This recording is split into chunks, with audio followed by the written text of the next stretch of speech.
Bye, baby. Good evening. Welcome to the sheep pen that is the house of Nikkie K the Great, your awesome ass narrator on this unorthodox, edgy, and vulgar reading of Das Bible. So, get prepared. I am your host, Nikkie K the Great. I will be narrating this here journey through Das Bible. This is Dick, and this is Pussifer, captain of the SS Lazy Ass. So, let's go. Take your pills and pack a bowl, and maybe have some cigarettes for the journey. We are where Paul is about to address Antifa and Black Lives Matter in their language of ghetto. That is not. Dick said that. But anyway, he's about to address them after they were yelling to have him killed and whatnot. So, here we go. So he's about to address them. So he's like, hey, I used to be just like you leftist fucking weirdos.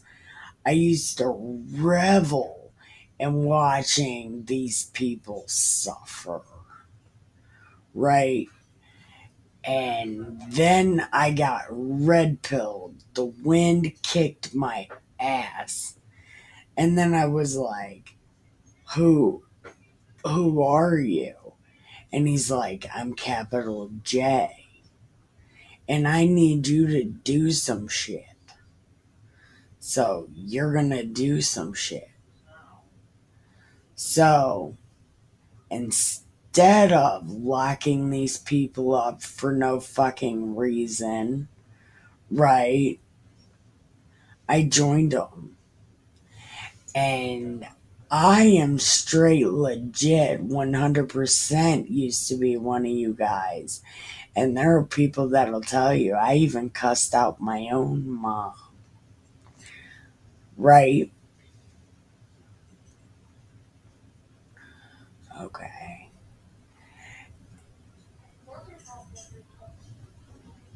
And then, but then, like I said, I had my ass kicked by the wind. And then I was blinded by the light. And then I met this guy called Ananias. And he told me everything Jesus wanted me to do. Right? And then I saw a sign. Right? The God of art. Oh yeah, and he said, God chose me, dude, because I'm gonna make shit known through you. So hurry up. Don't get ready, stay ready. So get ready to stay ready. Right?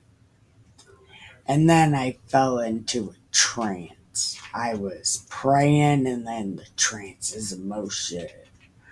Right? And Jesus was telling, get out of Jerusalem because they don't give a fuck about what you're saying. And none of them. And I was like, they know that in every synagogue I did the most with people that believe in you. Right? I was okay with that. I let them set the federal buildings on fire. Listen, I helped them do that. Right? And he's like, go, you can go to the Gentiles. And up to this point, they listened. But then they shouted, "Away with such a fellow from the earth! We need to kill this guy for no reason." And while they were shouting and throwing off their cloaks and tossing dust into the air, so they was doing the most, acting like monkeys for no reason, the tribune directed that he was to be brought into the barracks and ordered him to be examined by flogging to find out the reason for this outcry against him. Okay, okay, right here. Pay attention. And then Gothic, Annie, Amy, Melissa, Miss Raven Lady, Miss Mossy Boots. Help me understand this. I'm going to tell you, so listen. When they tied him up with thongs, Paul, thongs, Paul said to the centurion who was standing by, "Is it legal for you to flog a Roman who is uncondemned?" And when the centurion heard that, he was like, "Lysias." Okay, and by the way, the Lysias that they were talking about in Jesus was a Roman. This Lysias is a Greek. Okay. And he was like, "This guy is a Roman. This is no good. What do we do?" Right? And then the tribune was like, "The fuck, yo." And Paul was like, and then the guy was like, "I paid a lot of money to become a citizen." And Paul was like, "Well, I was born one, so my dick's bigger. Let me go." So, and immediately those who were about to examine him drew back, and the tribune was scared as fuck also. And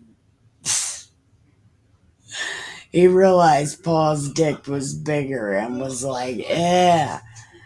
And since he wanted to find out what Paul was being accused of by Dosuden, the next day he released him and ordered that everybody get together and meet and find out what the fuck is going on. So, this is where we're at right now. Oh, look, I'm doing such a good job. I'm doing such a good job. Okay, listen, we're going to pause right here. Okay, we're going to pause right here. And then we're going to pack my bowl, the Mother's Day bowl. We're going to pack that. And then we're going to get a refill, and then we will be right back. Oh, find some smokes. We got to take a pee break. All right, you ready to move on? Because we're moving on. Moving. Isn't that Cisco and Eve? The I'm Moving On song? It's Cisco and Eve, I think. No. Is that her name? I don't remember. No, it's not Eve. Eve was a Rough Rider. Uh, she had one name. She had a cute little nose piercing. Damn it. I don't. Maya. That was her name. Maya. Cisco and Maya. Anyway, I need to. I need to shut up. Okay. So, Acts chapter 23. While Paul was looking intently, man, this means something. And he was looking intently. He said, "Dudes, up to this day, I have lived my life with a clear conscience. before God. Then the high priest Ananias in his blue bonnet ordered those standing near him to strike him on the mouth. Do it yourself, bitch! The fuck? Yo, Paul, you should have told him. Do it! Do it! Do it yourself, you coward. That's what I would have said. No, I wouldn't have, probably. But I would have been cussing for sure. At this, Paul said, God will strike you, you whitewashed wall. Are you sitting there to judge me according to the law? And yet, in violation of the law, you order me to be struck. They don't know the law because they never read their book, Paul. Those standing by said, How dare you insult the high priest of God? Ah, bitch, bye. And Paul was like, I did not realize he was the high priest. For it is written, You shall not speak evil of a leader of your people.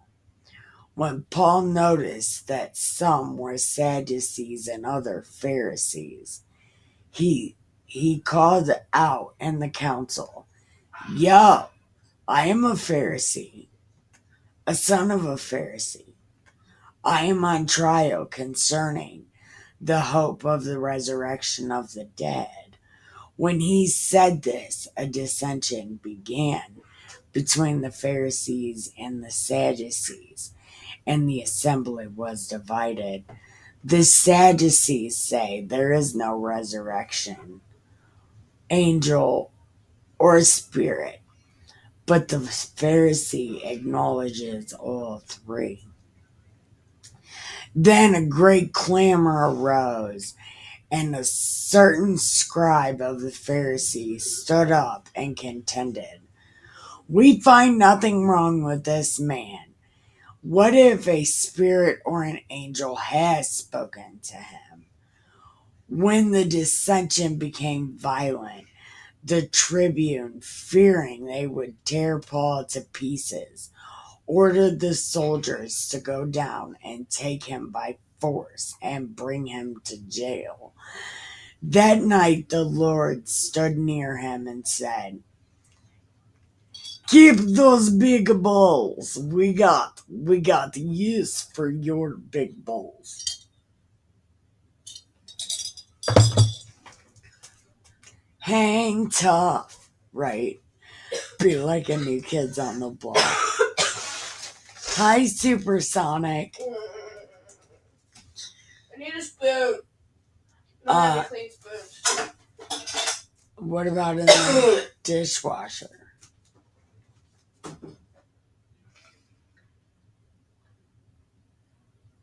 Give me a second. Okay, anyways. Alright, well, go get the spoon out of your bowl in your bedroom. Bring that in here and I wash was in the it. dining room and it was a fork. I used a fork.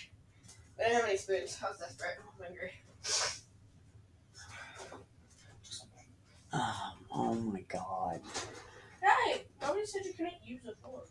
Hey, listen, you guys have been in this house literally one night and there's no dishes. You children are the devil. I hate honey. No, honey is good for you. That is God's salve for the throat. Listen, honey is the best thing you could ever eat. And as a matter of fact, I want to kick myself in the ass for not adding it to my drinks in the morning. This shit's gross. I don't want to eat it. You're cussing on camera. You bad I said one word. Oh my lord. Get over it. I'll get over it. Gag me with a spoon. We don't got spoons! I'm using a fork! Oh my god, you were the worst child. Go, will you bring them out of your room? I brought you my dishes! Okay, and there's no spoons? They're in the wash. I don't feel like cleaning them because I already almost puked. Oh, you don't feel like cleaning it. I've already almost puked 3 times. I don't Oh. want to do it. I was puking Okay, this well, morning at stop like 6. double dipping in the honey, asshole. I'm not I'm spinning my fork in a circle so it doesn't fall on the floor. Okay, I trust you. I don't even like honey. No, listen, that's God's self. Yeah, that's good for you. Bee vomit. I don't want to eat it. Go in with my water so you'll stop staring at me. The noises were entertaining.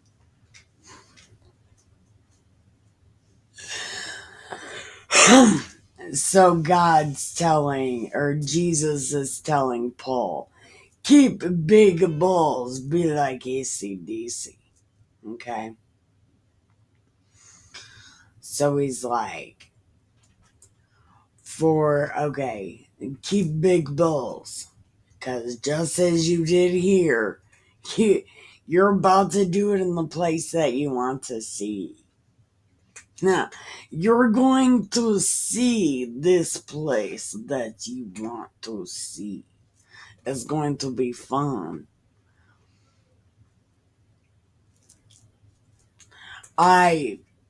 Listen, big guy.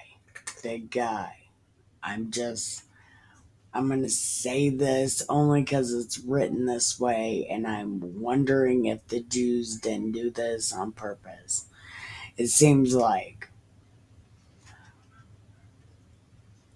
when you want something or you pray for something, God makes you suffer for it. I don't know, like maybe makes you work for it. You know, you think the grass is always greener, but then the grass is never greener because that there has to be something about that. Like you want something, you're gonna have to work for it. Or and like in Paul's case here, like suffer because of suffer for it. Like you want to see Rome? Ha ha! I got you. I forgive me if I'm wrong. I could be wrong. I'm wrong. Okay. It seems like the big guy said it might be wrong. So I'm okay with being wrong about that because that makes you look really bad. But okay. Okay. In the morning, Das Juden joined in a conspiracy and bound themselves by an oath that neither food nor drink, they will neither eat nor drink till they had killed Paul. See, Das Juden is a bad guy. He's a bad guy. Why does everybody think they're the good guy? They're not the good guy. These bad guys. Dick, they're bad guys. These bad guys. Yes.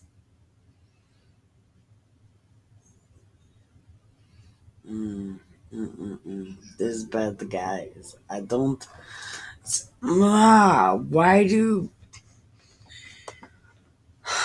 Why do my friends get so mad at me because I don't care for these Jews? I promise God I wouldn't say I hated them anymore. So I don't care for these people. And like even my God friends are like, I don't want to be an anti-Semite. It's like, well, have you ever read the Bible? Because these people are fucking terrible. They repeatedly try to kill God. Constantly. And we're supposed to love these people. Love these people for their murderous ambitions and intent. These are the bad guys. These are not good guys.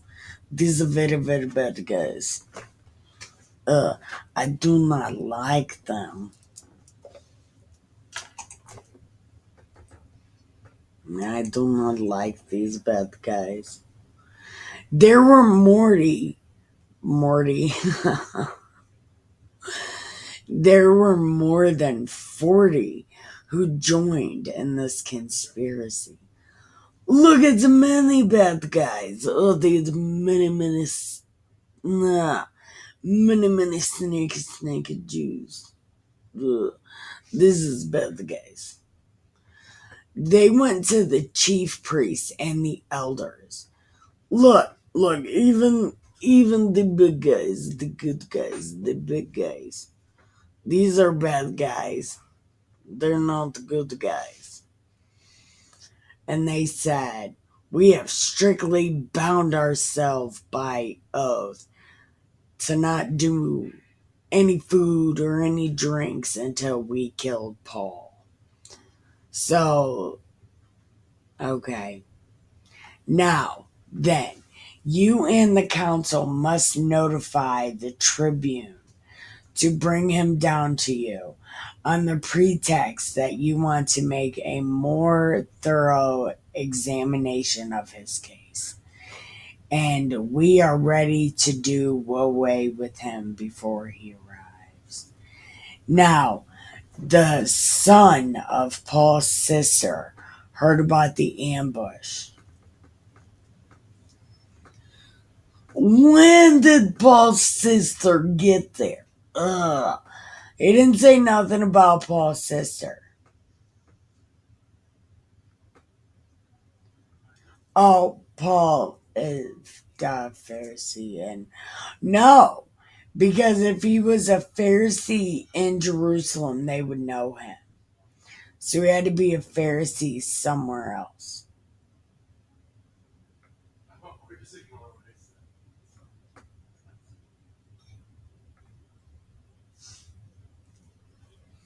See, I do not know. I do not know what's happening.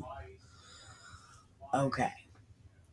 So, when Paul's nephew heard about this shit, he went and gained entrance to the barracks and told Paul. Paul called to one of the centurions and said, take this young man to the tribune. He has something to tell him. So he took him and brought him to the tribune and said, the prisoner Paul called. What's up? The prisoner Paul called me and asked me to bring you this young man. He has something to tell you. The tribune took him by the hand and drew him aside privately and said, what is it that you have to tell me? And he said, thus you then have agreed to ask you to bring Paul. And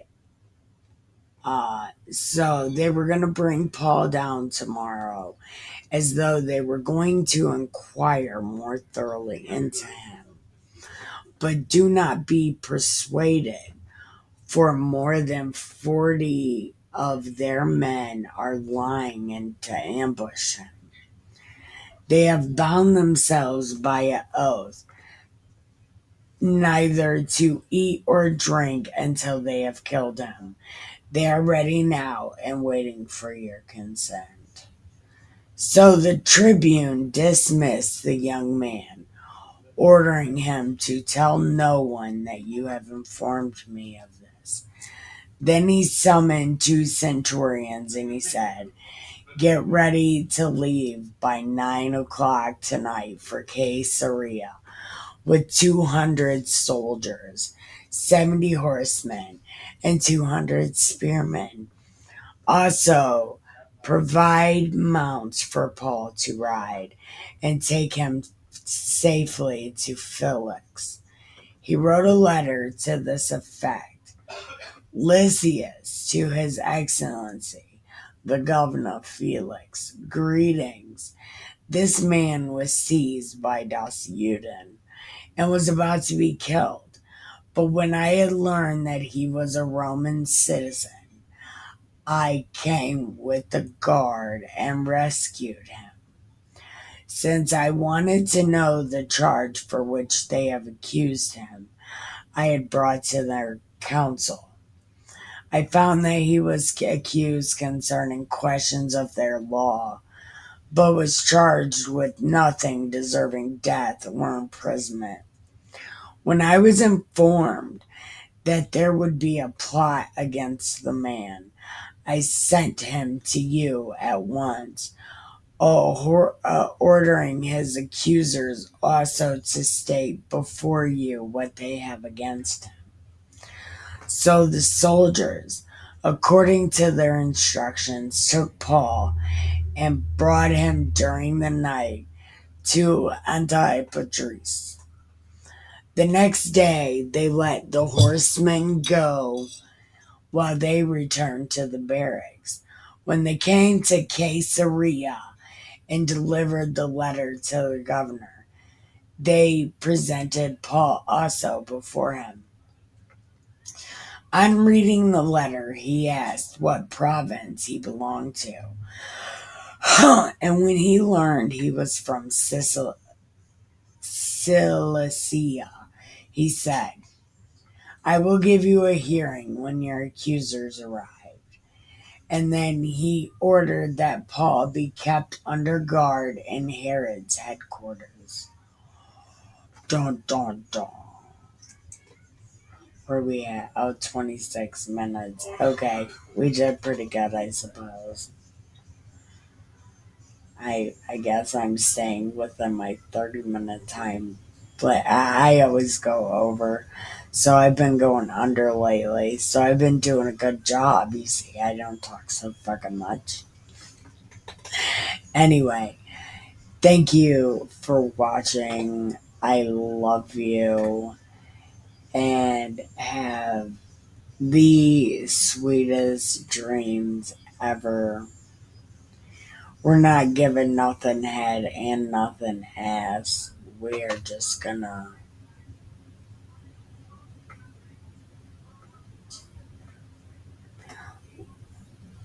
list lazily on the SS Lazy Ass and contemplate life, I suppose. Anyway, thank you for watching. Have the sweetest dreams ever. Good night. Oh, love you. Also, I love you.